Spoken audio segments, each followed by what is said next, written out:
тербелістің санына 40-ты жазамыз. Бұл бізде бірінші уақыт. Одан кейін қайтадан пуск кнопкасын басу арқылы біздер келесі уақытты жазып аламыз. Яғни 41 секундтағына жазуымызға болады. Немесе 41-ге жеткіземін дегенше бізде 80,6, 82,1 солай тербелістің уақыты кете береді. Соның барлығын жазып отырамыз.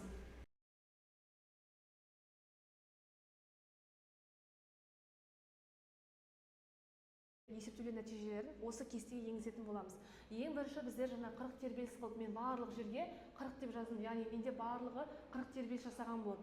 40 тербеліс жіптің ұзындығы бізде 1 метр қылып алдым. Және уақытқа келген кезде ең бірінші 40 тербеліс жасаған кезде 81,6 секунд кетті. Одан кейін келесі 40 тербелісте 81,7. Одан кейінгісі 81,9. Мен осылай алғашқы 3 шаманы жазып алдым. Яғни 41 тербеліске дейінгі аралықтағы уақыттардың барлығын жазып аламыз.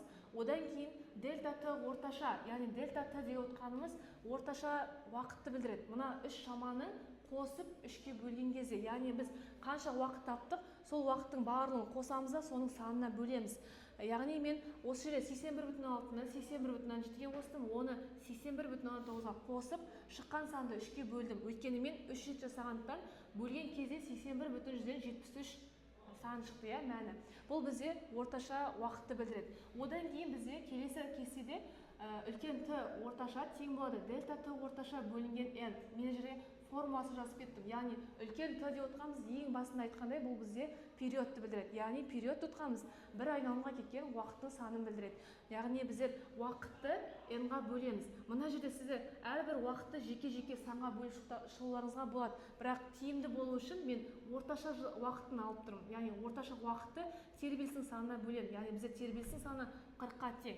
Соны бөлген кезде бізде 2,4 шығады. 2,4 шығады. Бұл бізде өлшем бірлігі секунд болады. Периодтың өлшем бірлігі секунд. Одан кейін бізде ең соңғы бөлігі, яғни J табамыз. Бүгінгі тақырыпқа байланысты еркін түсу үдеуін табу керек. Ең басында біздер формуланы жаздық қой. J тең болады 4π квадрат көбейтілген L бөлінген T квадрат. Енді біз осы формулаға қоймастан бұрын біздер мына жерде тең болатысын қоямыз. 4π квадрат деп отқанымыз, яғни пи деп отқанымыз 3,14-ке тең. Біз оны квадраттап, оны 4-ке көбейтсек, 39,6 дейтін сан шығады. Бірақ есеп шығарған кезде біз оны жуық шамамен алғанда 40 деп есептеуімізге болады. Есепте, яғни 4π квадратты көрсек, бірден 40 деп жазуға болады. Егер де жуықтамай шығарам десеңіздер, 39,6-ны алуларыңызға болады. Мен бұл шартта 40-ты алдым, яғни 40-ты көбейтемін. L деп отқан менде 1-ге тең, 1-ді көбейтемін, бөлемін. Яғни мына тұрған 2,4-ті өзіне квадраттаймын. Квадраттаймын деген сөз, бұл санды өзіне 2 рет көбейтемін деген сөз. 2 рет көбейтілгенде 4,416-ға тең болды. Енді біздер 40-ты 1-ге көбейтемін. 40-ты 4,416-ға бөлген кезде 9,161 метр бөлінген секунд квадрат дейтін шама шықты. Мен бұл шаманы кестенің соңғы бөлігіне жазып қойдым. Яғни 9,161. Естеріңізде бар болса, яғни еркін сөйлеуі жерге қатысты 9,8. Бірақ бұл бізде виртуалды зертханада жұмыс болғандықтан 9,5-тен асқаннан кейін бұл қателік болып есептелмейді. Яғни бұл плюс болып есептеледі деген сөз. Дәл сол сияқты әрбір шаманы есептеп аламыз. Яғни 5 рет есептесеңіз, 5 рет осылай өлшеп орташасын тауып алып барып есептейміз. Енді соңында қорытындыға, яғни бүгін біздер математикалық маятник арқылы дененің еркін түсуін анықтадық қой. Соған байланысты өздеріңіз осы түйген қорытынды ойларыңызды 1-2 сөйлеммен жазуларыңызға болады. Енді өз орныңыздан отырып, біреуіңіз Айға, біреуіңіз Марсқа, біреуіңіз Меркурийге байланысты еркін түсу үдеуін анықтауларыңызға болады. Осыған жаза береді. Енді біздер бастаймыз. Жер бойынша аласың ба, әлде Меркурий бойынша аласың ба? Жер бойынша алатын болсақ, біз мына жер тербеліс саны N неше болсын сен? 10 қылып аласың ба, 20 қылып аласың ба? Енді жақсы 15 қылып. N тең 15.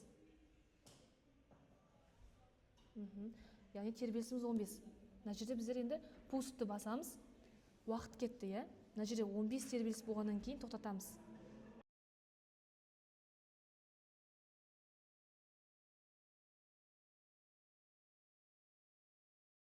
Қылып, 13 деп жаза ғой.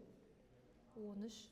Так, уақыт бізде 33,5 секунд. Т тең 33,5 секунд. Енді біз осы үшін табайық, үлкен Т-ны табайық. Үлкен Т, период тең болады. Бөлшек сызамыз. Яғни уақытты санға бөлеміз. 33,5 33,5 бөлеміз 13-ке.